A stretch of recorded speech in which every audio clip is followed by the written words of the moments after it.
Young tiger NTR నటిస్తున్నటువంటి dragon Prashanth Neel అలాగే junior NTR కాంబినేషన్లో వస్తున్నటువంటి ఎన్టీఆర్ డ్రాగన్ సినిమా ఏదైతే ఉందో అది అంచనాలను మించి వచ్చే అవకాశం ఉన్నట్టు తెలుస్తోంది. ముఖ్యంగా ఈ సినిమాకు సంబంధించినంత వరకు పెద్ద ఎత్తున ఇప్పటి నుంచే బజ్ అనేది అయితే స్టార్ట్ అయిపోయిందని చెప్పవచ్చు. ఈ సినిమాలో ముఖ్యంగా జూనియర్ ఎన్టీఆర్ ఒక డ్రాగన్ పాత్ర, అంటే ఒక డ్రాగన్ అంటే ఎలాంటిదంటే డ్రాగన్ను ఎదిరించే శక్తి ఈ ప్రపంచంలో ఏదీ లేదు అని అర్థం చైనీస్ శాస్త్రం ప్రకారం.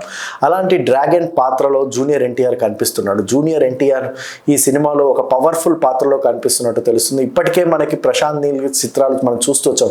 కేజీఎఫ్ 1 కావచ్చు, 2 కావచ్చు, సలార్ కావచ్చు, ఇలా వరుసగా ఒక హ్యాట్రిక్ సినిమా హిట్లతోని ప్రశాంత్ నీల్ ఏదైతే ఒక మంచి ఫామ్లో ఉన్నాడో అతను ఇప్పుడు స్టార్ట్ చేసినటువంటి ఈ డ్రాగన్ కాంబినేషన్ సినిమా మూవీ ఏదైతే ఉందో అది ఖచ్చితంగా అయితే ఒక రికార్డ్స్ సృష్టించే విధంగా ఉంటుందని అయితే చెప్పవచ్చు. ఇప్పటికే ఈ సినిమా బడ్జెట్ విషయానికి వచ్చినట్టయితే దాదాపు 500 నుంచి 700 కోట్ల రూపాయల వరకు ఖర్చు పెట్టడానికి అయితే ఏమాత్రం వెనుకాడకుండా ముందుకు వెళ్తున్నట్టు ప్రొడ్యూసర్లు తెలుస్తుంది. అటు హొంబలి ప్రొడక్షన్స్ కావచ్చు, అలాగే జూనియర్ ఎన్టీఆర్ కాంబినేషన్లో ఇటీవలే దేవర సినిమా కూడా రిలీజ్ అయ్యి దాదాపు హిట్ అయ్యి దాదాపు 600 కోట్ల రూపాయల కలెక్షన్స్ సాధించింది. వీటన్నిటి దరిమలా చూస్తున్నట్లయితే ఈ సినిమా ఖచ్చితంగా సూపర్ హిట్ కొట్టడం ఖాయంగా కనిపిస్తుంది.